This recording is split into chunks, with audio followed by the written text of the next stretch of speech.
Tigus.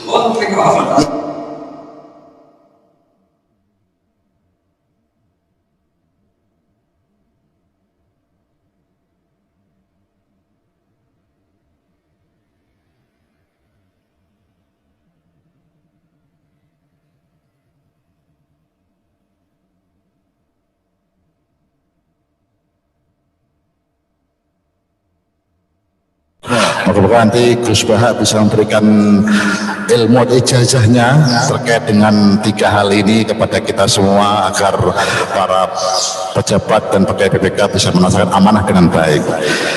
Amin. Selanjutnya acara yang kita tunggu-tunggu, tausiah dan mauidah hasanah dari Gus Baha. Monggo kami persilakan Gus.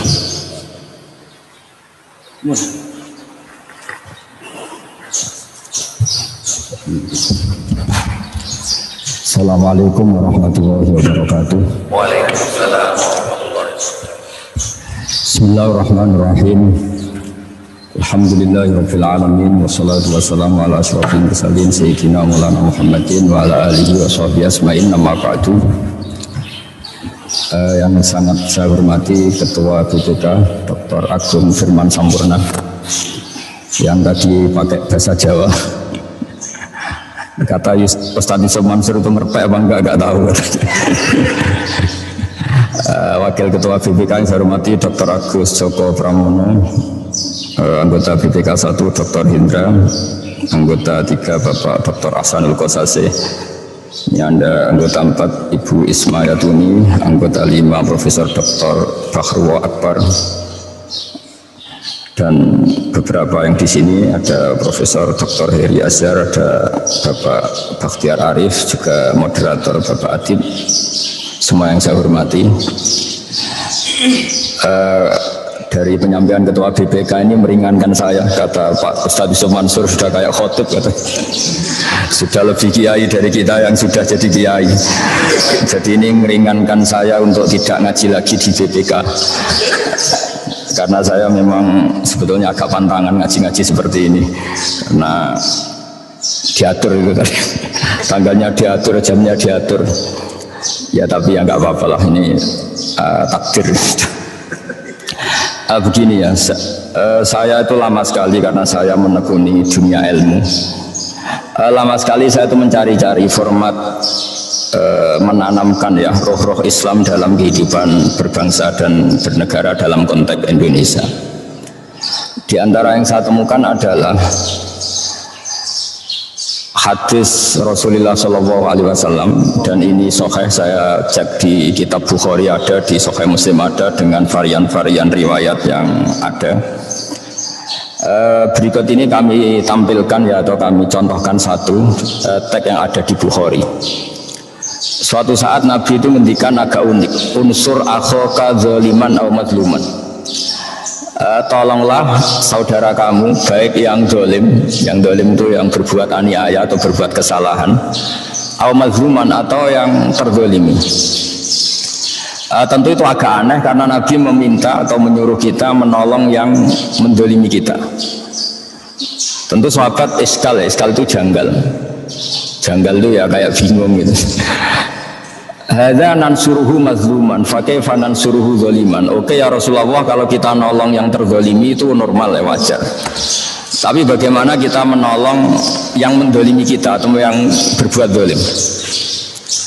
Jawabnya Nabi, tahjuzuhu an zulmi. Kalau di riwayat Bukhari ta'khudhu fawqa yadih. Sebagian riwayat disebut takufu an zulmi.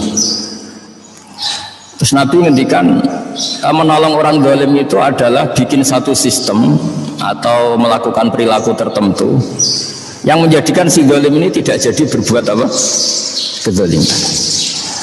Sehingga misalnya negara Indonesia bikin BNN, Badan Narkotika Nasional, yang menangani anti narkotika. Itu adalah badan yang bisa disahkan secara Islam. Memang kita harus bikin satu aturan yang orang zalim itu kira-kira itu jerah atau syukur-syukur tidak sampai melakukan kezaliman itu. Nah kira-kira analoginya, kiasnya adalah seperti BPK. Orang supaya tidak menggunakan uang negara seenaknya, ini harus diawasi. Dan yang ngawasi ini harus takhudu fauqayatih. Itu kata Imam Ibnu Hajar Al-Asqalani dalam Fathul Bari, nanti saya baca teksnya. Harus bil isti'la wal qahr. Orang yang mengontrol itu yang punya otoritas memaksa. Jadi jangan sampai misalnya kita bupati atau gubernur yang ngawasi itu satpamnya, malah yang dipecat nanti yang negur. Harus lembaga di atasnya itu punya hak, punya otoritas untuk dengan tanda kutip memberi sanksi. Jadi ini penting supaya kita tahu bahwa Islam itu hadir di setiap kehidupan kita. Jadi jelas ya, jadi kata Rasulullah, orang yang zalim baik sedang berbuat, karena kalau dalam disiplin bahasa Arab isim fa'il itu zalim itu bisa sedang zalim atau akan zalim. Jadi kalau orang Arab bilang misalnya syarib itu berarti saya sudah minum. Tapi kalau asyrobu bisa saya sedang minum atau akan minum. Begitu juga di isim fa'il, zalimun sedang zalim atau akan zalim. Nah yang akan atau sedang dan akan ini harus diawasi oleh satu institusi atau lembaga atau otoritas yang di atasnya, supaya syukur-syukur kezaliman ini tidak pernah terjadi, atau kalau kadang terjadi diberi sanksi supaya menjadi efek jerah pada yang lain. Jadi ini supaya kita dapat berkahnya ngaji, karena ini kitab yang paling sahih setelah Al-Quran. Saya baca asli teksnya dalam kitab Bukhari. Ini di kitab saya halaman 387 juz 2 kitab Fathul Bari. Teks dalam Bukhari berbunyi begini. Haddatsana Musaddad, haddatsana Mu'tamir an Humaid an Anas radhiyallahu anhu qala Rasulullah sallallahu alaihi wasallam unsur akhaka zaliman aw mazluman. Qalu ya Rasulullah hadza nansuruhu mazluman fa kaifa nansuruhu zaliman. Terus qala ta'khudhu fawqayatih. Terus dalam sarah disebutkan oleh Ibnu Hajar Al-Asqalani, beliau terus cerita sekian riwayat dalam makna yang sama. Qauluhu ta'khudhu fawqayatih. Terus beliau menghentikan wa fi riwayati Mu'ad an Humaid indal Ismaili yaqufuhu anil zulmi fadzaka nasruhu iya. Terus dalam beberapa sarah dijelaskan qala al-Baihaqi ma'nahu anna adh-dhalim mazlumun fi nafsi fadkhulu fi radul mar'i an zulmihi li nafsi. Terus di sini disebutkan bil isti'la wal qahri. Jadi yang punya otoritas melarang itu harus orang-orang yang punya kekuasaan. Jadi misalnya BPK, entah saya tidak tahu mekanismenya apa, terus dilaporkan polisi, ditangani pihak yang berwajib ketika melihat satu kesalahan. Nah ini penting supaya kita tahu bahwa syariat Islam itu sebetulnya bukan hanya menyangkut orang yang mencuri terus harus dipotong tangannya terus sesuai sanksi-sanksi itu. Ada aturan dalam Islam yang mungkin saat kita tidak sempurna, memang kita tidak pernah sempurna. Itu ada kaidah yang disebut al-maisur la yasqutu bil maksur. Ini memang saya sengaja akan matur secara fikih. Jangan sampai agama ini menjadi alat analisis tapi kemudian tidak ada riwayat. Saya sudah janji sama Tuhan, bukan sekedar sama BPK, janji sama Allah Subhanahu wa taala, bahwa umat ini berhak mendapat wirasah nabawiyah. Jadi kalau saya ngaji tidak pakai kitab, itu artinya Anda mendapat pendapat saya, Anda mendapat makalah saya, Anda mendapat ide saya. Padahal umat Islam ini berhak mendapat sumber yang paling murni, yaitu Rasulullah Shallallahu Alaihi Wasallam.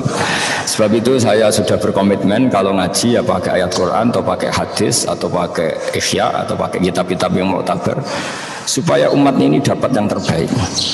Jangan sampai umat itu mendapat pendapat kita. Pendapat kita itu potensinya itu tidak benar. Ya ada potensi benar tapi banyak tidak benernya gitu.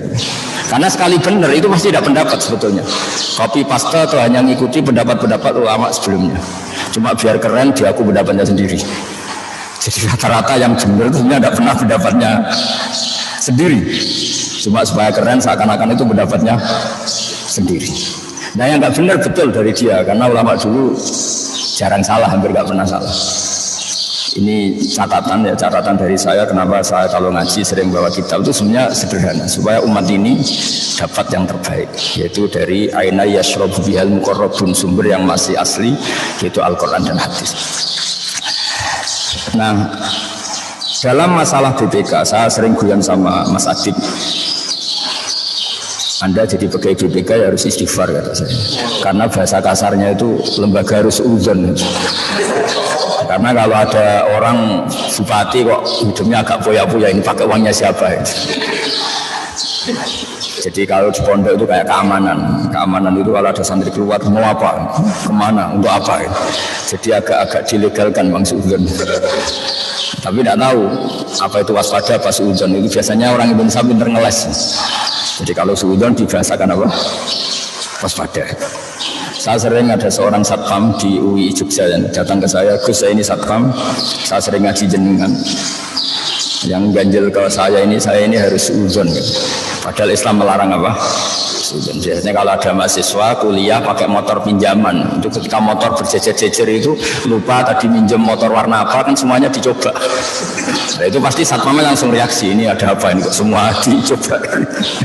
Setelah ditanya ternyata jawabannya, wah ini tadi saya pinjem motor milik teman saya, jadi nggak sempat niteni, nggak sempat mana yang saya pinjem, sehingga saya coba-coba. Tapi dia sudah keburu suudon, terus tanya ini hukumnya gimana suudon seperti itu? Ribet kan?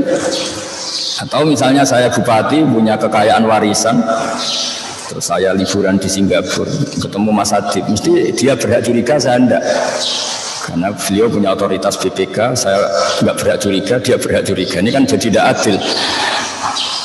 Saya curiga ke dia enggak boleh karena diberi otoritas, dia curiga ke saya boleh. Padahal saya main ke Singapura ini karena saya anak orang kaya misalnya, tapi harus disudoni karena saya pejabat apa?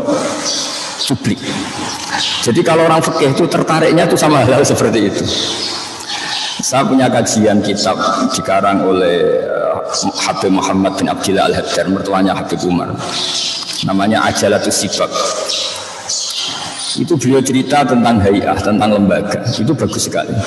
Termasuk lembaga agama. Beliau cerita ini yang terkait saya dan Ustadz Yusuf Mansur adalah misalnya lembaga agama. Bagus enggak? Lembaga agama didirikan untuk ngecek mana aliran yang salah atau benar, mana kelompok yang salah atau benar. Jawabannya lucu ya agak menggelitik. Di antaranya begini jawabannya.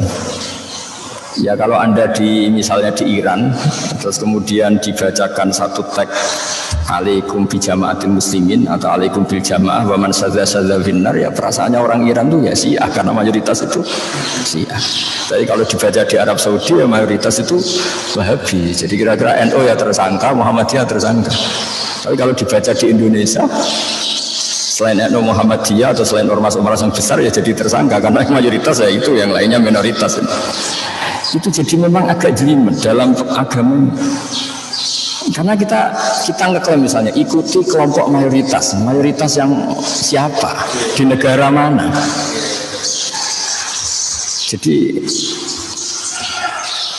ini kan orang BPK kan orang-orang pinter-pinter. Jadi takjak mengkaji yang agak-agak jelimet. Jadi apalagi ini ada Ustadz Yusuf Mansur, jadi agak mikir lah, biar agak mikir. Jangan kira karena saya diminta terus saya akan bilang datang ke Kiai Surga, melihat Kiai Surga, itu kenaan sampean. Ini mikir dulu, ada itu. Makanya kita ini mikir kalau hadis itu dibaca di Iran, kira-kira alaikum bil jamaah mayoritas, ikuti mayoritas, itu kira-kira siapa coba? Syiah. Kalau dibaca di Arab Saudi, wah. Nah, yang ribet kalau dibaca di negara yang abangan, mayoritas ya orang abangan. Sebab itu ini pentingnya ulama. Ulama akan terusik oleh teks-teks seperti itu terus mendikan bil jamaah yakni al-haq wa in kana nafaran qalilan. Artinya pengikut kebenaran, karena kebenaran itu adalah hakikat yang dihitung Allah. Meskipun secara lahir jumlahnya sedikit. Jadi misalnya gini, bumi ini kan luas sekali. Itu yang dalam pandangan Allah mestinya nazari riayah. Itu hanya orang-orang yang sujud, yang baca Quran. Kalau boleh GR ya yang kita-kita inilah yang dilihat. Sehingga dalam hadis qudsi masyhur itu, Allah ngendikan saya melihat penduduk bumi, kemudian saya ingin mengazab mereka karena mereka berbuat maksiat, curang, gini. Tapi ketika saya melihat ada yang sujud, ada yang baca Quran, ada yang bertasbih, kemudian azab itu saya urungkan. Artinya yang dianggap jamaah oleh Allah adalah orang yang bereksistensi terhadap kebenaran, meskipun jumlahnya sedikit. Tapi sedikit ini yang dilihat Allah. Jadi ibarat misalnya saya punya anak yang saya cintai ikut bis, semuanya pemabuk, semuanya orang maksiat. Terus malaikat Israel atau malaikat bagian panitia musibah bilang, ini mobil mau saya hancurkan, mau saya gulingkan. Pasti yang dipertimbangkan Allah. Tapi jangan, di situ ada anaknya orang soleh misalnya, atau ada orang soleh. Meskipun jumlahnya satu dibanding mayoritas tadi yang 50, tapi ini yang dipertimbangkan. Ya di sini pentingnya ayat wa ma kana Allahu liyu'adzibahum wa anta fihim. Jadi Allah tidak akan menyiksa komunitas besar. Di situ masih ada nabi. Nah, nabi itu bisa fisik, zaman nabi hidup tentu itu fisik, atau tidak fisik. Misalnya mahabbatu Rasulullah sallallahu alaihi wasallam fi qulubihim. Nabi tidak wujud secara fisik, tapi keberhadirannya ada di hati kita. Itu juga menjadi alasan lah kira-kira dibahasakan gitu, Allah tidak menyiksa. Wa ma kana Allahu liyu'adzibahum wa anta. Jadi contoh analogi paling gampang, Anda misalnya melihat orang Jakarta karena misalnya banyak maksiat, terus Anda ingin Jakarta kena adab. Tapi kalau di situ ada anak kamu, ada putri kamu, ada santri kamu, ada orang-orang yang kamu cintai, tentu ingin nggak kena adab. Meskipun orang yang benar ini minoritas. Begitu juga misalnya Rembang juga gitu, semua contoh seperti itu. Nah, sehingga ada ulama mengatakan alaikum bil jamaah itu bi isobatil haq, kelompok yang benar meskipun jumlahnya sedikit, karena itu mahallu nadzarillah, itu yang menjadi pertimbangan Allah. Makanya di sebuah riwayat disebutkan laula rijalun ruk'un wa subyanun ruddaun wa bahaimur ta'un nasabna alaikumul adzab subba. Andai kan saya tidak melihat beberapa orang yang melakukan sujud, beberapa anak-anak kecil yang masih mentetek ibunya, yang masih menyusu sama ibunya, dan beberapa hewan, diantaranya itu malah Allah menyebut itu karena hadis qudsi hewan, karena hewan itu nggak bisa berdosa karena tidak mukallaf, maka akan saya turunkan azab. Nah di sini pentingnya nafarun qalil, kelompok kecil tapi mempertahankan apa? Kebenaran. Sehingga kebenaran itu sebetulnya tidak harus menang-menang banget, karena itu nggak mungkin. Yang namanya mamin yaumin illa wa ba'dahu syarrun minhu, kata Nabi, tidak ada hari kecuali berikutnya akan lebih buruk. Tapi bahwa kebenaran ini harus ada, karena itu mahallu nadzarillah. Nah lalu kebenaran itu apa? Kebenaran adalah mengikuti konsep yang dibawa Rasulullah SAW. Di antaranya adalah ada otoritatif ahlul haq yang bisa mengkontrol ahlul batin. Jangan sebaliknya ahlul batil mengontrol ahlul haq. Jadi kira-kira ya ada lembaga BNN yang pengedar narkoba itu takut. Berarti yang hak menang, yang batil kalah. Buktinya yang lari yang pengedar narkoba, jangan polisinya yang lari. Jangan kayak di Kolombia dulu yang aparatnya sampai takut sama bandar apa. Nah yang penting itu Indonesia itu masih kita bela secara Islami bahwa jangan sampai ketika ngaudit BPK yang takut karena yang diaudit lebih kuat, lebih galak atau lebih punya channel yang lebih kuat. Itu jangan sampai. Indonesia harus semua kekuatan yang untuk menegakkan kebenaran harus lebih kuat ketimbang kebatilan. Nah ini yang disebut wala yumakkinanna lahum dinahumul ladzi irtada lahum wa la yubaddilannahum min ba'di khaufihim amna. Jadi ciri utama kemenangan agama adalah otoritas kebenaran ini punya kekuatan tamkin, punya kekuatan mendikte pada yang batil, jangan dibalik. Jadi kira-kira ya kalau ada preman yang premannya lari dari Satpol PP jangan dibalik, karena premannya menguasai area perapatan itu Satpol PP-nya yang lari. Begitu juga dalam kebenaran-kebenaran yang lain. Misalnya saya tahu misalnya Ustaz Sumarso sangat mencintai Quran, sangat mensyariatkan Quran. Ini juga harus punya kebenaran otoritatif. Jangan sampai ulumul Quran ini dibajak oleh orang-orang yang tidak ahlinya. Tidak ahli itu macam-macam, mungkin nggak pernah mencintai Quran sampai menghafal, mungkin macam-macam lah tidak ahli.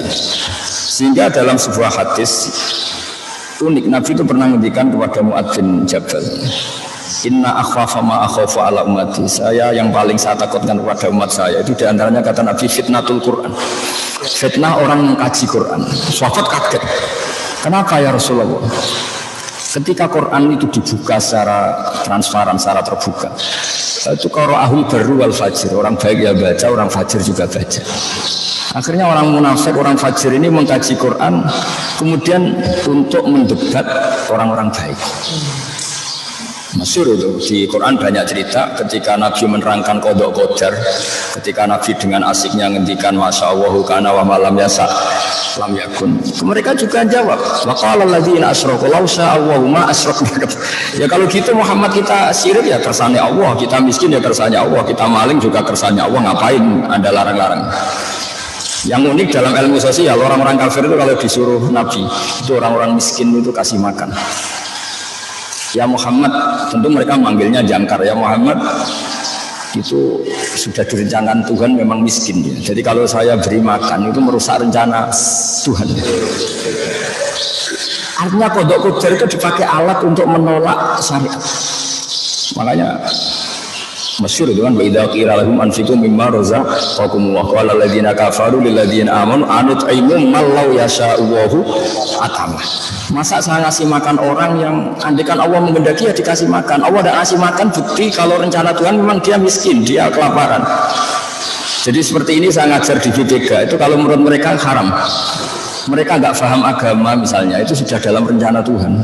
Ya biarkan saja, tentu nggak paham, ikuti aja rencana Tuhan. Jadi kalau BPK nangkap koruptor itu ya salah, mereka korupsi itu sudah direncanakan Tuhan, sudah ada tulisannya kalau dia itu koruptor. Kalau Anda udah adik merusak rencana, nanti gantian BPK yang jawab, saya menangkap Anda juga dalam rencana Tuhan.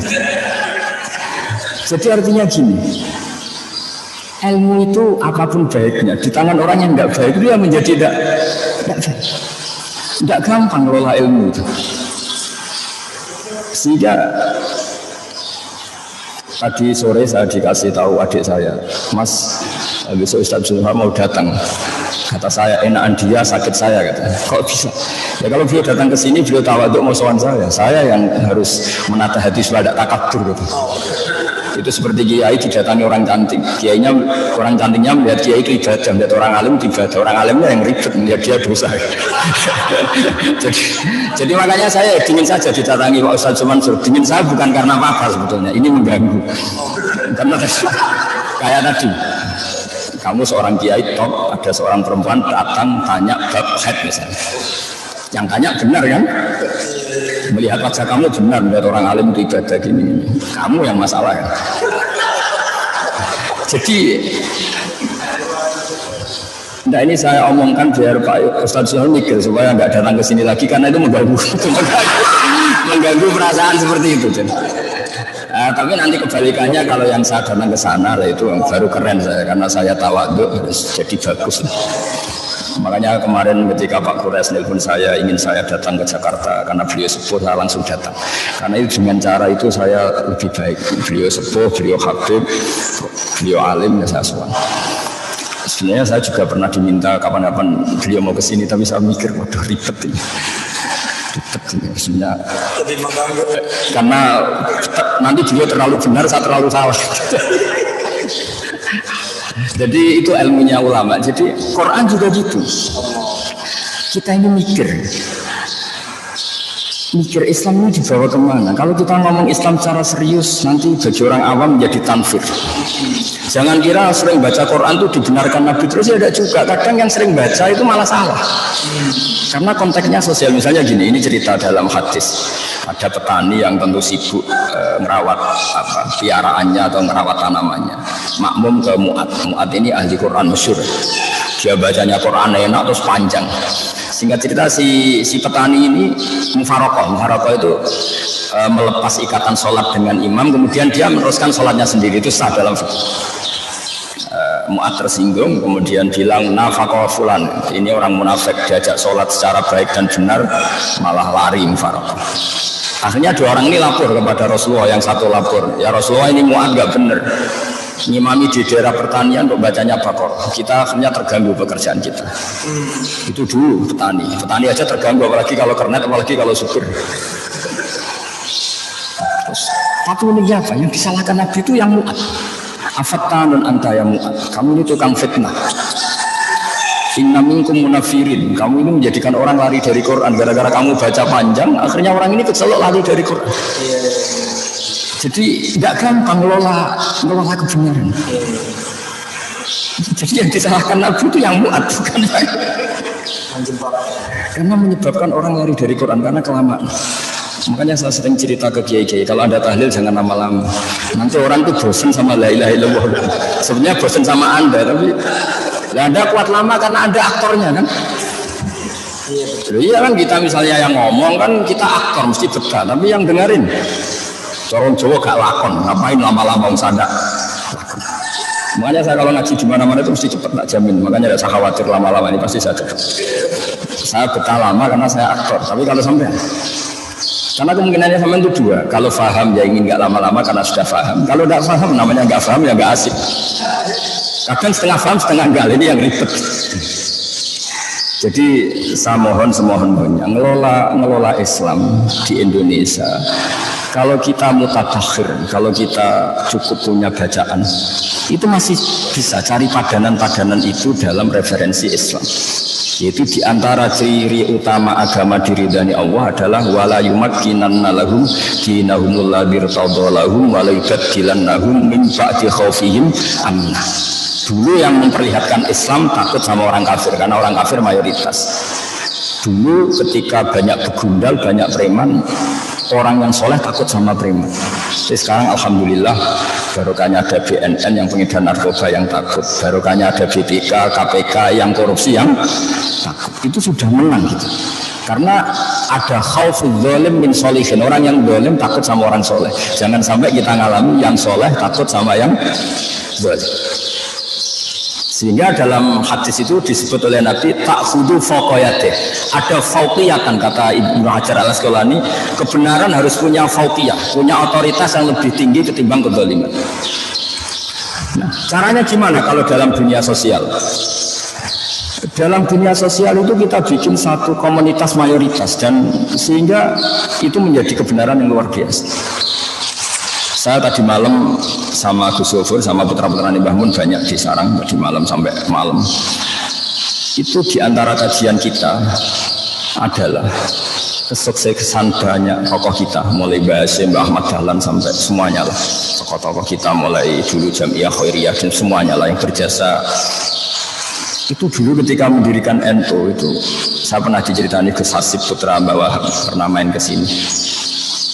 Aku mau kepengen pejabat itu sholat gitu.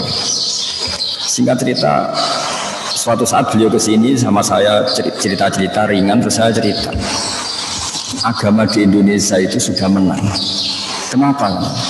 Sekarang nyalon bupati kok terkenal tidak sholat itu pasti kalah. Apapun kaya Anda pasti kalah. Terkenal menurut saya selingkuh pasti kalah. Artinya ada tolok ukur agama yang menjadi ukuran kamu dipilih atau tidak dipilih. Jadi tanpa kita memaklumatkan negara Islam, tapi nilai-nilai Islam ini sudah bahkan jadi ukuran sebagai tolok ukur apa? Politik. Kamu risih kan dengan pimpinan Anda misalnya nyuwun sewu orang yang nggak sholat, yang nakal, yang ini itu pasti nggak nyaman. Artinya apa? Nilai-nilai agama di Indonesia itu sudah alhamdulillah sudah menjadi nilai politik. Ada bupati di Rembang atau gubernur terkenal nggak sholat, itu pasti nggak kepilih. Terkenal apa zalim atau terkenal otoriter, terkenal menyepelekan orang kecil, pasti nggak dipilih. Artinya sudah ada ukuran yang tahu-tahu kebenaran agama ini sudah menjadi apa? Ukuran. Nah itu sudah benar karena ngendikan Allah Ta'ala wa'mur bil urfi. Urf itu sesuatu yang mudah dikenalin. Jadi kebenaran kita di Indonesia sudah soro urfian, menjadi sesuatu yang mudah dikenalin. Karena maknanya ma'ruf itu arafahul aqlu wasyar'u. Yang dikatakan mungkar adalah angkarahul aqlu wasyar'u. Sehingga kebenaran itu menjadi wa'tamiru bainakum bima'ruf. Usahakan kebenaran menjadi nilai bersama. Iktimar itu kalau ilmu soroh mengatakan sorol khairu mu'tamaron bainakum. Sesuatu itu menjadi urusan bersama. Di Indonesia itu alhamdulillah orang yang apapun kayanya kok terkenal gak sholat itu gak akan kepilih. Orang gak nyaman sama Tuhan aja gak takut, apalagi sama KPK, apalagi sama BPK. Mesti perasaannya orang seperti itu. Dan itu tidak gampang menciptakan suasana seperti itu. Nah saya minta Pak Ustadz Yusuf Mansur semuanya yang mencintai Quran juga gitu. Kita terus mengkaji Quran seluas-luasnya sampai orang yang nggak ahli itu malu ngomong atau memang ngomongnya nggak didengar. Bukan karena kita ingin menang-menangan, enggak, semua sesuatu biar kembali ke ahlinya. Ya saya ulang lagi, biar sesuatu itu kembali ke ahlinya. Jangan mentang-mentang artinya jamak itu mengumpulkan sholat terus jamaknya asar sama maghrib. Ya ada yang jamak asar itu sama maghrib. Karena yang dimaksud jamak itu mengumpulkan dua sholat. Terus qasar itu meringkas sholat dari 4 menjadi 2, makanya diambil 50%. Hanya subuh diambil 50% ya 1. Tapi barokahnya aturan jamak itu dipraktekkan guru-guru kita, rombongan bis jamak apa-apa, mereka tahu oh ternyata jamak itu hanya zuhur dan asar dengan zuhur, maghrib dengan isya.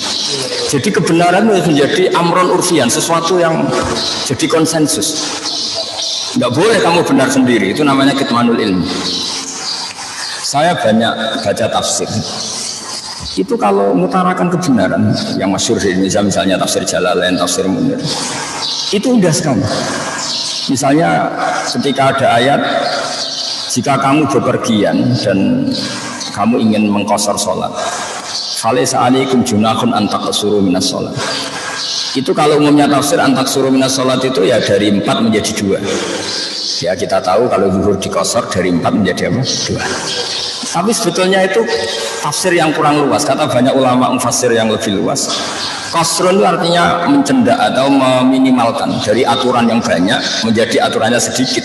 Jadi dari 4 menjadi 2 itu juga qasrun, dari 4 menjadi 2. Atau dari aturan itu 4 menjadi 2 itu juga qasrun. Misalnya aturan normalnya sholat itu orang nggak boleh kena najis. Tapi ketika perang atau ketika dalam kondisi darurat, zaman kita misalnya dulu perang Mesir Belanda, itu boleh kita sholat bersama membawa senjata yang ada apa? Najisnya. Begitu juga aturannya sholat tentu nggak boleh nggak madhep kiblat. Tapi di sholat Siddatil Khawfi dalam kondisi tertentu boleh sholat tidak menghadap apa? Itu juga namanya antak suruh minas sholat. Itu juga namanya qasrus sholat. Karena maknanya sama, dari 4 menjadi 2, dari aturannya banyak menjadi sedikit. Dulu aturannya sholat misalnya nggak boleh ada gerakan banyak. Tapi di kondisi tertentu kayak kita dulu zaman Mesir penjajah, harus ada gerakan banyak. Misalnya kamu tengah sholat mau ditembak, harus lari dan nggak harus membatalkan apa? Sholat. Itu yang disebut fa'in khiftum farijalan aw rukbana. Nah, orang-orang ahli Quran harus terus ngomong seperti ini supaya Quran kembali ke marwahnya, ke ahlinya. Kalau enggak, nanti yang tidak ahli pun ngomong dan itu bahaya. Jadi saya ulang lagi, nah saya mohon BPK juga seperti itu. Ini memang lembaga yang benar-benar lembaga audit. Dan harus punya al-qudrah wal isti'la. Hanya qudrah itu kemampuan ditakuti. 1, pakai otoritas negara misalnya polisi. 2, memang kamu bersih. Apapun kekuatan Anda, kalau Anda tidak bersih itu orang itu mesti tidak takut. Aneh-aneh Pak sok suci, saya sendiri tahu data Anda. Mitra korupsi Anda itu teman saya punya datanya. Mesti kamu takut. Meskipun kamu punya backing, tapi kalau digituin kan takut. Jadi untuk tidak takut itu bukan sekedar dengan makna kekuatan negara, tapi juga Anda sendiri punya perilaku yang menjadi orang lain itu takut. Jadi itu hebatnya Islam. Jadi kita masih bisa nyari-nyari dalil tentang kenapa harus ada BNN, harus ada KPK, harus ada BPK. Memang inginnya Islam itu ada syaukatus soleh ala zalim. Orang soleh yang punya otoritas mengalahkan orang apa? Zalim. Jangan sampai orang zalim yang punya otoritas mengalahkan orang apa? Soleh. Sehingga kenapa Nabi semuanya harus menang? Sebenarnya Nabi itu gak ingin menang. Semua Nabi itu orientasinya akhirat. Tapi kenapa semua Nabi di akhirnya menang? Supaya al-haq ini harus ada ja'al haqqu wa zaqal. Begitu seterusnya sampai urusan tauhid. Terakhir ini saya menyatakan tauhid supaya kita dapat berkahnya insyaallah. Semoga semua kita husnul khotimah. Logika tauhid kata Ibnu Hajar al-Asqalani itu juga harus al-hujjatul balighah. Qul falillahil hujjatul balighah. Argumentasi yang kelima, yang final. Sebab itu logika atau argumentasi oleh Allah sebagian disebut sultanan. Sultan itu raja, raja itu mengalahkan rakyatnya. Sehingga logika yang benar Allah menyebut sultanan. Sultan itu logika hujjah. Nah kenapa itu penting? Kata banyak ulama, jangan sampai logika batil itu menyelimuti pikiran banyak orang, kemudian mengalahkan logika hak. Misalnya dulu kita tahu kalau baca sejarah, orang-orang Gerwani itu kalau didik anak-anak kecil, ayo pejamkan mata, ayo minta permen sama Tuhan. Terus Tuhan saya minta permen, terus nggak dapat permen. Lama-lama, ayo sekarang pejamkan mata, minta sama bu guru, dikasih. Berarti yang ada bu guru, yang Tuhan tidak ada. Itu dulu jalan. Tapi sekarang barokahnya ada guru-guru tauhid yang di musola-musola, di surau-surau, di madrasah-madrasah. Itu jelas. Hadhil maujudat, ini alam raya ini maujud. Maujud itu real. Bumi ya real, langit ya real, hewan-hewan ya real. Terus andaikan kita ateis itu diajarin gini. Hadhil maujudat khalaqahal Adam. Ini hal yang maujud, penciptanya yang tidak maujud. Orang kan bisa stres. Ini wujud, diciptakan sesuatu yang tidak wujud. Bagaimana mungkin sesuatu yang tidak wujud menjadi sesuatu pencipta? Mau wujud saja, enggak kok menjadi faktor. Di mana-mana namanya faktor itu harus wujud. Nah, logika itu harus tertanam.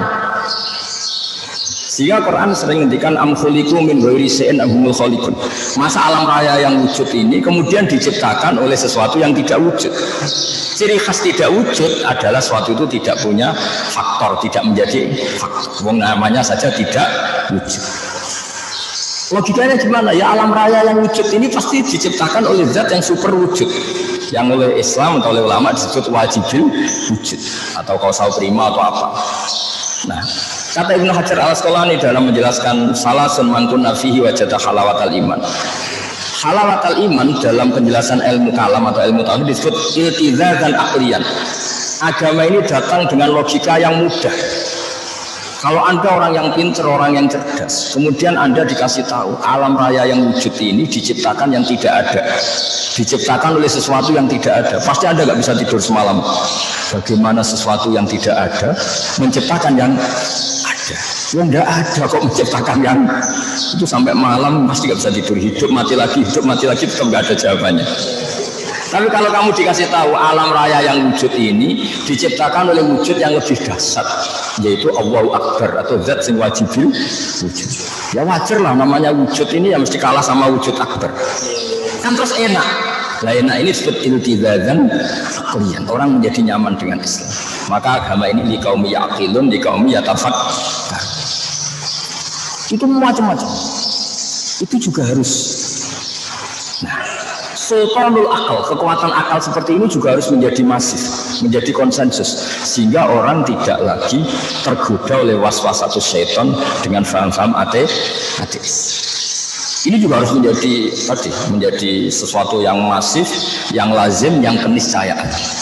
Nah, tugas kita sebagai seorang guru atau seorang kiai atau seorang ustaz itu menanamkan seperti ini.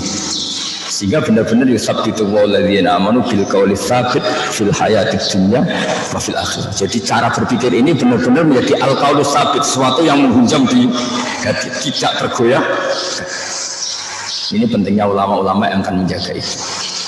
Nah, makanya saya dulu lama sekali derekan Mbah Mun, derekan bapak saya itu beliau cerita Islam itu tidak akan habis untuk mengawal Indonesia karena tadi misalnya dalilnya apa lembaga BPK, Qurannya apa ya ribet.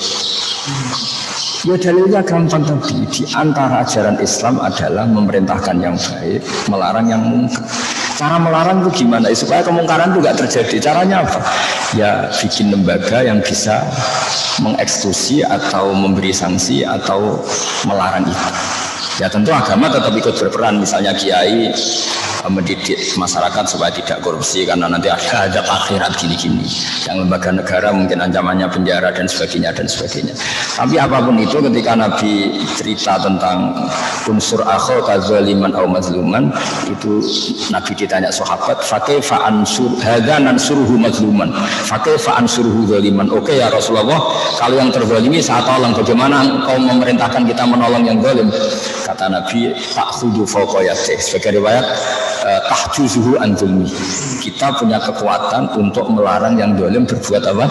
Zalim itu ya bagian dari syariatnya Rasulullah, karena inginnya Nabi kemungkaran itu nggak terjadi. Caranya apa? Ada kekuatan yang bisa menghalau atau yang bisa melarang terjadinya kemungkaran. Itu juga bagian dari nilai-nilai apa? Islam. Ya, saya kira demikian. Assalamualaikum warahmatullahi wabarakatuh. Terima kasih. Gus Bahak sudah menyampaikan tausiah dan mauidhah hasanahnya kepada kita semua. Tadi ada beberapa catatan. Saya nggak berani menyimpulkan Gus, takut kualat saya Gus. Jadi ini saya hanya catat aja beberapa poin-poin ya. Antara lain misalnya tadi bahwa kita BPK harus kuat, tapi juga harus bersih itu. Kemudian juga tadi BPK itu mungkin harus menolong yang terdolimi maupun juga yang mendolimi gitu ya. Agar biar kemudian nggak jadi mendolimi lagi gitu ya. Juga tadi ada agama datang dengan logika yang mudah dan banyak yang lain. Namun juga ini saya nggak beri lama-lama Gus, karena tadi juga Gus ingetin kalau ngimami jangan lama-lama, nanti mufarokoh. Tadi tahlil jangan lama-lama, jadi MC juga jangan lama-lama juga nih Gus ya, MC-nya gitu. Jadi ini mohon setelah ini mohon tanya jawab Gus.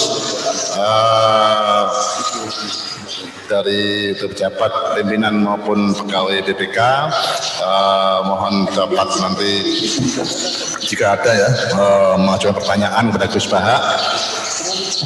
Mungkin untuk yang pertama dari yang hadir dulu di majelis di sini untuk dapat mengajukan pertanyaan.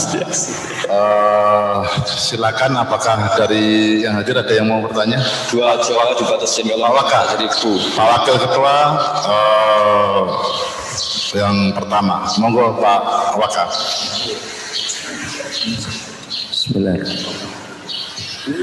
Bismillahirrahmanirrahim. Assalamualaikum warahmatullahi wabarakatuh. Saya ada beberapa pertanyaan Gus. Saya ini sering dengar ceramahnya Gus melalui YouTube. Cuma santri-santrinya Gus itu motongnya jadi pendek-pendek itu. Jadi lebih banyak nggak ngertinya daripada ngertinya, karena langsung kepada pokok permasalahan, langsung kepada sampung. Pertanyaan sudah banyak, tapi nanti kalau bisa balik lagi. Tapi saya akan tanya beberapa dulu. Yang pertama terkait dengan kelembagaan kami, Gus. Terima kasih nasihatnya, terima kasih diberitahu dasar teorinya. Namun ada pertanyaan secara praktik Gus. Jadi lembaga seperti kami ini itu zaman Rasulullah, zaman sahabat, zaman tabi'in atau setelahnya itu ada atau tidak? Itu yang pertama Gus. Untuk melihat secara praktikalnya. Kemudian yang kedua tadi kita senang kalau orang yang sholat, orang yang soleh, orang yang baik dan kemudian kelihatan taat itu menduduki jabatan, senang. Nah kita ini pimpinan di BPK terus ada trade off, ada kami melihat di lapangan ini ada orang soleh sudah duduk di jabatan, tapi kok kerjanya nggak becus itu. Sholat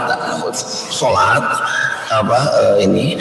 Nah pilihannya lalu kita mau ganti orang yang tidak lebih soleh itu seperti apa Gus? Takut kualat juga di akhirat kan. Seperti apa pilihan-pilihannya? Itu pertanyaan dari organisasi ya Gus ya. Boleh lanjutkan lagi Gus? Kalau ini pertanyaan dari YouTube.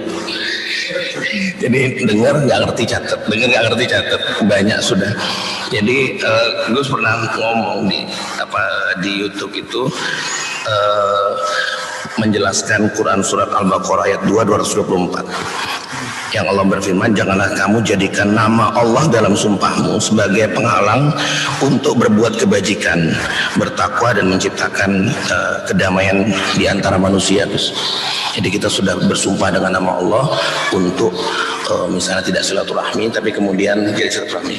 Nah pertanyaannya praktikalitasnya itu, Gus, begitu kita membatalkan itu apa yang kita lakukan? Kafarat kah? Apa minta maaf kah? Atau tobat kah? Atau apa? Itu praktikalitasnya. Karena apa? Dan kok ya ada logika orang bersumpah dengan nama Allah untuk berbuat sesuatu yang nggak baik gitu. Itu jadi saya kalau diizinkan mau terus, tapi mungkin 3 dulu ya. Ini 1 tapi sudah 3 ini. Terima kasih Mas Adib ya. Terima kasih. Berarti sudah 3 ini. Tambah bonus Gus. Terima kasih Pak Wakil Ketua Bapak Agus Joko Pramono. Selanjutnya kami minta dari Zoom misalnya, dari pimpinan atau dari pegawai. Panitia ada ini enggak yang bertanya enggak dari Zoom? Raise hand. Oh, ini ada yang bertanya dari, wah ini jauh nih. Ini dari panitia saya dikasih tahu ini muhibinnya Gus Bahak dari timur Gus, dari Ternate Gus.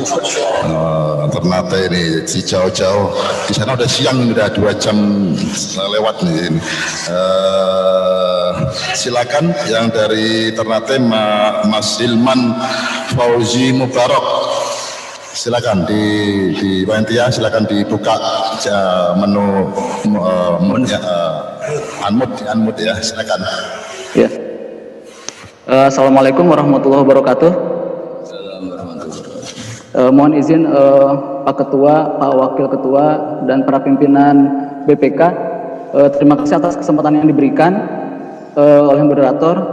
Perkenalkan, saya Hilman dari Maluku Utara. Gus, ada pertanyaan yang ingin saya sampaikan terkait dengan yang selama ini kami selaku pemeriksa BPK sering alami gitu. Termasuk tadi yang disampaikan oleh Gus Baha kaitannya dengan peran BPK untuk memperlakukan orang yang telah zalim gitu, Gus. Yang ingin saya tanyakan adalah bagaimana caranya kita menghindari seminimal mungkin dari memperlakukan salah kepada orang yang sebenarnya dia itu tidak bersalah, tetapi khawatirnya kita, namanya juga manusia, kita ternyata memvonis orang yang sebenarnya dia itu tidak bersalah, tapi karena berbagai hal, namanya manusia, ada kesalahan kita, ternyata kita nyatakan orang tersebut dalam tanda petik bersalah dalam pemeriksaan. Bagaimana cara menghindarinya? Kemudian yang kedua, apakah ada doa yang dicontohkan oleh Rasulullah agar kita terhindar dari doa orang-orang yang mungkin tidak sengaja telah dizalimi oleh kita karena ya ketidaksengajaan kita dalam pemeriksaan. Karena mau tidak mau, bagi beberapa orang diperiksa itu suatu hal yang ya kita sudah sebaik apapun, seprofesional apapun kita berlaku kepada yang kita periksa, kadang ada beberapa yang mungkin nggak pas gitu penerimaannya. Nah, bagaimana caranya, khawatirnya orang-orang tersebut mendoakan kurang baik kepada kita begitu. Terima kasih Gus atas jawabannya dan kesempatan yang diberikan kepada saya atas pertanyaan ini. Terima kasih. Wassalamualaikum warahmatullahi wabarakatuh. Waalaikumsalam. Terima kasih Mas Hilman dari Ternate. Ini satu lagi itu dari chat, ini ada yang bertanya juga. Oh, enggak 2 lagi. Ini super bonus Gus, super bonus. Ini terkait dengan pemeriksaan tugas BPK juga Gus. Ini ada pertanyaan begini Gus. Apakah ada ghibah yang diperbolehkan? Misalnya kalau orang BPK Gus lagi meriksakan, mendiskusikan kesalahan orang, keburukan orang gitu Gus. Nah itu kira-kira ghibah, membicarakan kesalahan orang, keburukan orang, ini kira-kira hukumnya gimana gitu Gus? Karena ini dilakukan tiap hari oleh kira-kira gitu Gus. Terima kasih Gus, monggo Gus Pak. Bismillahirrahmanirrahim. Ini BPK benar-benar berhati besar. Begini ya, saya akan menjawab secara fikih yang mudawan ya, fikih yang dibukukan, yang diriwayatkan dari saya sampai ya semuanya, semua ulama. Riba itu ada 6 pengecualian yang dibolehkan. Di antaranya itu riba yang menggunjingkan orang atau mengata-ngatain orang yang memang harus diperlakukan seperti itu. Di antaranya adalah mujahir bil fiski. Orang itu memperlihatkan kefasikannya. Karena dengan cara itu kita bisa memaklumatkan ke sekeliling kita bahwa itu salah. Misalnya ada perempuan pakai celana pendek misalnya terus jalan di depan kamu, terus kamu ngandani anak putri kamu jangan seperti itu haram. Kan itu ya riba, mungkin kita kenal namanya terus kenal kesalahannya. Itu juga misalnya ada orang yang ditangkap KPK karena korupsi, kita pasti nyebut orangnya. Karena kalau nggak nyebut itu malah ribet. Kamu hindari nggak nyebut supaya Islami. Saya tadi melihat koruptor, orang mana orang Indonesia, namanya siapa? Enggak lah, saya nanti ngerasani riba. Akhirnya malah semua orang Indonesia tuh kayak seperti itu. Jadi menghindari ngerasani satu orang, tapi akhirnya kayak semuanya mungkin gara-gara nggak disebut namanya. Dan dalilnya para ulama dia dapat sudah dalil. Buktinya Quran juga menyebut misalnya Fir'aun, siapa beberapa aktor kesalahan kayak Abu Lahab. Itu bukti bahwa untuk kepentingan kebenaran itu kadang hibah itu ya boleh kayak itu di al-mujahir bil fiski. Kayak Fir'aun kan memaklumatkan diri sebagai Tuhan, Abu Lahab juga memaklumatkan sebagai musuh besar Nabi. Jadi memang ada pengecualian yang termasuk untuk syahadah. Mau tidak mau misalnya si A korupsi kan ditanya korupsinya sama siapa, uang ngalir kemana. Ini bagian dari, bukan karena yang tanya BPK terus tak halalkan, tidak, memang itu ada kitabnya. Cari di bab hibah itu ada 6 pengecualian, diantaranya halal seperti itu. Itu menurut pandangan fikih. Kalau menurut pandangan tasawuf lebih unik lagi. Di antara sanksinya Allah terhadap orang-orang zalim itu adalah lahum khisyun. Mereka akan hina fil hayatid dunya. Mereka di dunia sudah mendapat afatnya, mendapat cara Jawa kena batunya. Jadi misalnya kan tidak lucu kan, misalnya orang koruptor, kemudian tidak ada sanksi sosial. Sehingga Allah selalu bikin sanksi sosial. Delalah orang itu ngerasani semua, gunjingkan semua. Sehingga dia cari teman ini susah. Artinya apa? Hibah itu ya haram. Tapi itu cara Allah untuk menghukum kemungkaran. Dan itu diantaranya karena jadi gunjingan masyarakat. Coba kalau ada perempuan nakal, atau ada koruptor, terus ada pencuri, kemudian tidak jadi gunjingan. Kan dia tidak pernah menjabat jera karena tidak ada sanksi apa. Maka diantara sanksinya Allah kepada mereka yang salah adalah khisyun, ada kehinaan yang dia dapatkan di dunia. Diantaranya dicibir banyak orang. Nah tentu yang mencibir nanti kena hukum setelah melebihi batas. Misalnya, wah dasar maling, paling turunannya maling, bayi maling itu sudah melebihi batas. Yang maling dia kok bapaknya juga bawa banyak di bapak, apalagi terus bawa dasar maling, potongannya tidak keriting paling rokok. Wah, hanya orang yang pendek keriting terus ke bawah-bawah kan. Nah, ini sudah berlebihan.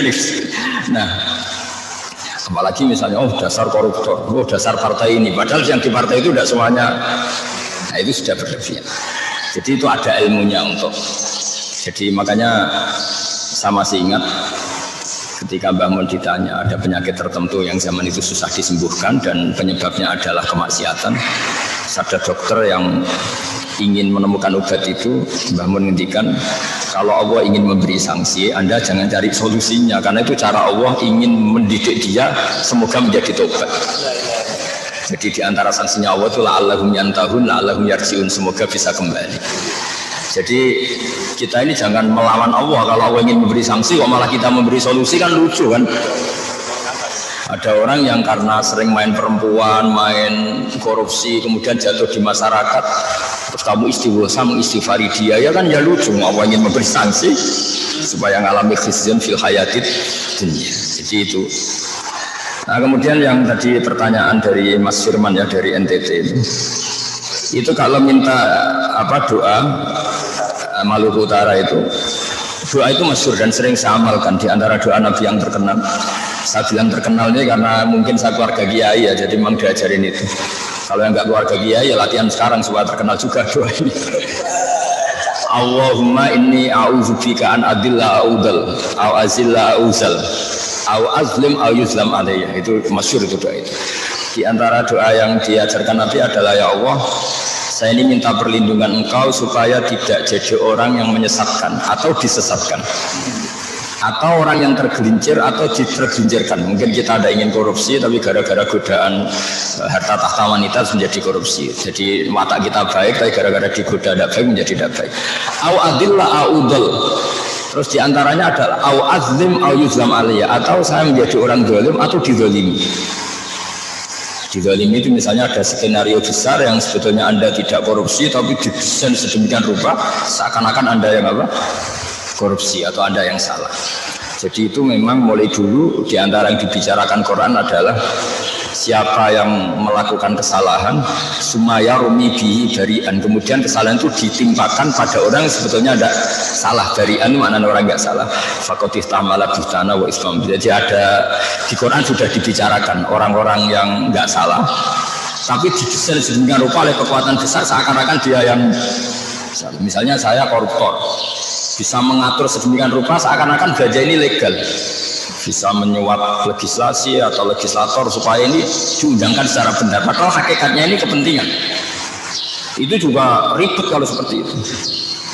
Atau mungkin kita di dunia agama juga sama, kita seakan-akan soleh sendiri terus mengajarkan orang supaya banyak ngamal ke kita, sementara kita sendiri tidak tanggung jawab di depan Allah Subhanahu wa Ta'ala. Saya punya contoh begini kalau dalam fikih. Saya sedang mengurus takmir masjid, tentu ingin masjid saya itu bagus. Bagus yang mana coba? Ketika kekuatan masyarakat saya hanya 500 juta, kemudian saya ingin masjid itu lampunya dari kristal, menaranya mewah, mesti saya disalahkan Allah. Karena yang dikatakan masjid itu tempat sujud. Kalau untuk sujud cukup, untuk alat sesuci cukup, ya sudah cukup. Karena keinginan mewah itu pasti nafsu. Wong sudah masyarakatnya tertinggal gitu, kok ingin masjidnya mewah. Dan di sini yang kadang Nabi itu meritik masjid. Di antara alamatnya kiamat adalah orang berlomba-lomba membangun masjid. Itu maksudnya dalam konteks wong masyarakatnya miskin, ada kewajiban untuk merawat ibunya, merawat anaknya, merawat yang berdoain, kok dipakai sesuatu yang statusnya tidak berdoain. Di sini yang mendapat kritik. Tapi kalau masyarakatnya mapan dan uangnya lebih-lebih, ya gak apa-apa bicara masjid mewah. Jadi kita ini masih dalam koridor fikih. Dan itu memang harus difikirin, termasuk misalnya gini yang saya alami, saya ini kan kiai. Buat acara tidak penting, saya itu belum pernah undang alumni acara callnya bapak atau acara kelahiran anak, saya itu tidak pernah. Pikiran saya sederhana, kalau saya ngundang hari ini misalnya, bisa saja santri saya yang sudah alumni itu sudah janji mau kerja di siapa. Dan dia rezekinya hari itu kalau kerja, gara-gara panggilan kiai dia harus datang ke sini. Untuk acara yang tidak berdoain, tapi santri saya harus meninggalkan kewajiban yang berstatus berdoain, maka saya dosa. Jangan kira kalau kiai itu tidak bisa dosa, ya dosa. Apalagi kalau kiainya agak engkek, jebule kono taman tok. Sudah mengundang orang yang meninggalkan berdoain untuk keluarganya demi selera, yaitu bikin taman. Jadi makanya saya jadi kiai ini termasuk kiai yang masih original. Hal-hal gitu itu tak hindari betul. Karena tadi efek fikihnya itu berat. Termasuk jenengan datang ke sini, saya tidak tersandung amat. Bisa saja Anda punya kewajiban berdoain di rumah. Tapi kok datang ke sini hanya untuk ngaji, yang mungkin ini tidak berdoain, baru berdikfah. Saya juga nggak tahu. Makanya tetap butuh istighfar. Sampai Rabi Adawi mengatakan wastighfaruna yahtaju ilal istighfar. Kita sudah benar saja butuh istighfar. Kan jangan beri kebenaran kita, ada kebenaran lebih penting yang kita tinggalkan. Tidak segampang itu. Makanya disebut wastighfaruna yahtaju ilal istighfar. Kita istighfar masih butuh istighfar. Misalnya sholat awal waktu itu bagus sesuai teks hadis. Tapi andaikan semua orang sholat awal waktu itu tidak bagus. Mbah Mun itu sholatnya akhir waktu, Kiai Karim Gerboyan. Karena apa? Andaikan semua sholat di awal waktu, maka akan dikira bahwa aturan sholat sah harus di awal waktu. Kalau semuanya melakukan, pasti jadi konsensus. Yang lama-lama dikira aturannya seperti itu. Maka harus ada 1-2 pondok yang sholatnya harus akhir untuk menjaga konstitusi bahwa batas akhirnya sampai situ. Jadi itu tidak gampang jadi. Seperti tawaf itu yang baik itu ya jalan kaki.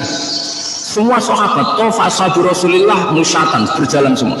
Tapi Nabi tawaf rakiban, Nabi pas itu masih siap tawaf rakiban, tawaf dengan naik unta. Itu kata Imam Nawawi dalam kitab Majmu', andaikan Nabi tawaf secara jalan, maka akan dikira syarat sahnya tawaf harus jalan. Maka Nabi wajib melakukan tawaf secara berkendara untuk menjaga konstitusi ilmu bahwa di antara sahnya tawaf boleh dengan berkendara, dan itu barokahnya sampai sekarang. Akhirnya orang berani tawaf pakai kursi roda, pakai skuter, karena iktibar Nabi pernah tawaf secara berkendara.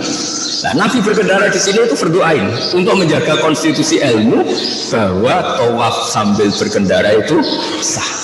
Maka sebagian kiai harus ada sholat akhir supaya tetap menjaga konstitusi bahwa batas akhir sholat itu sampai seperti itu. Kalau semuanya sholat di awal, pasti itu dikira aturan sahnya sholat harus di awal. Jadi tidak gampang apa. Ya memang sebagian kiai kebablasan, kayak saya itu jarang sholat qobliyah ba'diyah. Supaya orang tahu kalau itu sholat sunat gitu. Ya ada yang kebablasan itu. Karena kalau semua kiai sholat qobliyah ba'diyah, lama-lama orang kira itu wajib. Sampai yang mau Islam nginceng, kok sholatnya kok lama sekali.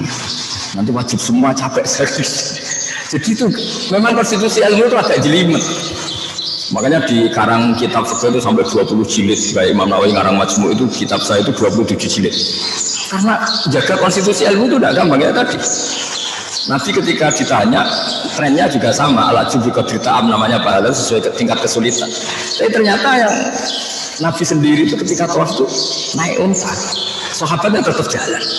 Nah, sahabat baiknya ya jalan karena alat jubi qadirta'am, tapi Nabi baiknya memang berkendara. Tanpa itu tidak ada alasan hukum orang tawaf pakai kursi roda. Jadi ini ilmu. Jadi kalau semua orang sholat di awal waktu, pasti lama-lama itu dikira sahnya sholat harus di awal. Yang lebih parah Abdul bin Mas'ud itu kalau ada orang kok duha tiap hari disuruh, apa kamu menyampaikan duha dengan sholat fardu? Ya seminggu sekali lah atau seminggu 2 kali. Itu nanti ada tandingan fardu. Itu kan. Jadi ulama yang bagian ini konstitusi ilmu, saya termasuk yang di partai ini, itu ya agak-agak beling mau tidak mau saya itu ya mau tidak mau karena tadi sekali semua orang duha semua pasti dikira di antara wajib dalam Islam adalah sholat duha. Makanya Nabi Qiyamul Lail itu hanya sampai hari keempat, setelah itu enggak yang di masjid karena takut nanti tarawih dikira fardu. Jadi memang jelimet apa ulama penjaga ilmu itu agak-agak jelimet. Ya kayak tadi apa? Ya sudah seperti itu. Kalau orang didatangi Pak Iso Mansur mungkin bangga senang, tapi kalau cara ilmu enggak. Karena tadi beliau benar karena tawaduk, kita yang rawan takabur, wah saya top lah didatangi. Ribetnya tadi. Kalau orang didatangi janda cantik itu mestinya senang. Tapi ribetnya kan tadi dia ngelihat kita ibadah, kita ngelihat dia masalah kan. Itu ilmu, jadi agak-agak jelimet. Masalah kalau nggak dinikahi. Jadi ya kira-kira gitu. Jadi jaga konstitusi ilmu, ya itu harus ada penjaganya juga. Ya, jadi kalau apa doa supaya kita tidak zalim tadi, Allahumma inni a'udzubika an adilla audal a'uzilla auzal au azlim au yuzlam aliyah. Sebagian ada tulisan au ajhal au yuzal aliyah, atau kita membodohi orang lain atau kita dibodohin. Jadi kita menipu orang lain atau kita di. Pertanyaan dari Pak Wakil tadi yang tentang wala taj'alu arbatan aimanikum itu asbabun nuzulnya gini. Mistah itu yang manusia lah, namanya manusia. Beliau ikut yang menggosipkan Sayyidah Aisyah karena Abu Bakar sebagai bapaknya Sayyidah Aisyah ini spontan bilang Allah la unfiqu ala Mistah, demi Tuhan saya tidak akan mensubsidi lagi Mistah, mensubsidi lah, membantu. Kemudian suatu saat Mistah itu sudah tobat, terus Abu Bakar itu sebetulnya sudah ingin memberi donasi lagi, tapi merasa kok saya sudah kadung sumpah gitu. Yaitu wala taj'aluha urdatan li aimanikum, ya meskipun sudah kadung sumpah, kalau kebaikan ya langgar saja, mendingan bayar kafaratul yamin. Itu kafaranya yamin, kafaratul ta'am asyarati masakin, seterusnya itu ada aturannya. Min awsati ma tutimun ahlikum aw kiswatu mutahrir qabail. Nah, jadi memang mulai dulu Allah itu ya dicatat kemana-mana, mulai dulu, termasuk orang kafir yang satu rokaat. Kenapa kamu tidak ngasih makan orang miskin? Ini miskin dalam rencana Tuhan. Kalau saya kasih makan berarti saya merusak rencana Tuhan. Anut aimu malau yasa'uwahu atah. Masa saya ngasih makan orang yang andikan Allah berkehendak juga dikasih makan. Sama dulu orang kafir itu kalau bully Nabi juga gitu. Muhammad kalau ada sapi mati, unta mati itu yang mematikan siapa? Allah. Agama kamu itu aneh, yang dimatikan Allah langsung haram, yang lewat tangan-tangan manusia malah halal. Harusnya ini orisinil lebih halal karena Allah sendiri yang langsung mematikan. Coba. Jadi kalau nuruti nyatut Allah itu banyak orang kafir pun ya. Muhammad kalau kamu itu rasul betul, gini loh, kita di lapangan kemudian menyaksikan kamu ta'tiya billahi wal malaikati qabila, kamu datang diapit Allah sama malaikat terus dimaklumatkan kalau kamu itu rasul. Ya doa nama Allah. Jadi kita yang mengkaji ilmu itu, makanya kita yang kiai itu orang sidik-sidik Allah ya, karena yang nyakut sudah banyak. Enggak gampang ngelola ilmu lagi-lagi enggak gampang. Imam Malik itu jarang nyebut Allah dalam konteks yang kurang baik. Sampai ada orang miskin minta, ya Imam Malik saya minta uang. Kemudian Imam Malik itu hanya diem. Gak diduit. Terus ditanya sama temannya, kenapa engkau tidak bilang rozakokallah, semoga engkau dikasih rezeki tambah harus lewat saya. Kata Imam Malik, inni ujilluwah an azkura ismahu indaman yakrahu sima'ah. Saya tidak ingin menyebut Allah di kondisi yang orang itu kira-kira disebut Allah juga tidak hormat, karena dalam konteks mangkok. Orang minta nggak dikasih itu kan sudah mangkok. Sudah mangkok didoain rozakokallah, butuh duit bukan itu, kan apa mangkok. Mendingan Imam Malik dan tangi Allah bilang, gak di duit. Kono mergawe nak benci duit. Mendingan dia yang terkenal sinis daripada menyebut Allah kemudian Allah jadi korban. Sampai segitunya ulama. Jadi ulama itu nyebut Allah aja diperhitungkan ya. Saking jelimetnya jaga konstitusi ilmu. Jadi ditanya sama temannya, kenapa engkau tidak bilang rozakokallah misalnya, semoga Allah ngasih rezeki. Ini orang baru minta tidak kesampaian, ini kan anaknya mantel. Ya lu duit gitu nggak. Sama kan seperti kita mungkin zaman anak-anak mahasiswa itu kalau sewan ke pakdenya, so nggak sawani selamat, butuh duit sawani selamat. Jadi ada kalimat-kalimat yang bagi orang tertentu tidak menarik. Apalagi nyebut Allah ya, kata Imam Malik, ini ujillu isma'u, saya ini memuliakan asma Allah supaya tidak saya sebut di depan orang yang baru nggak akan takzim ketika nama itu disebut. Itu ada ilmunya itu.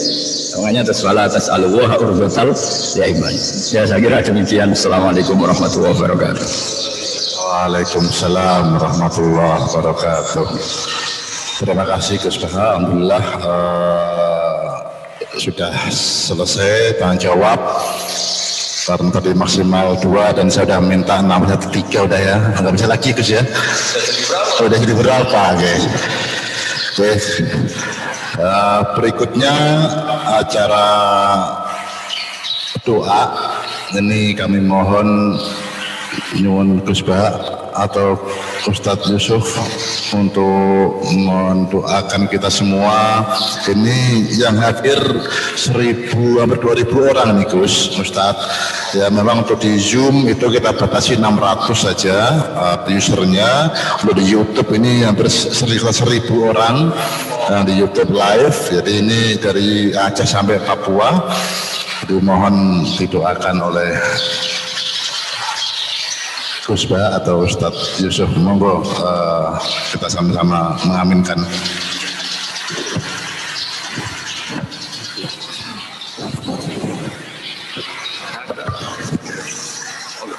Bismillahirrahmanirrahim.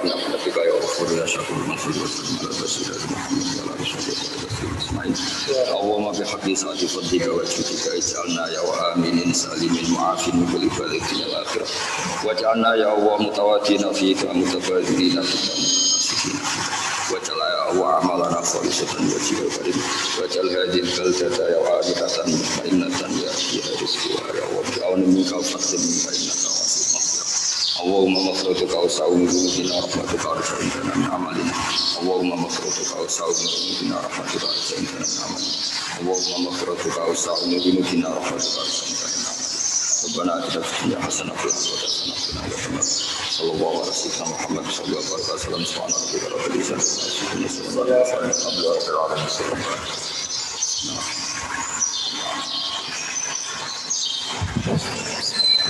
Amin amin ya rabbal alamin.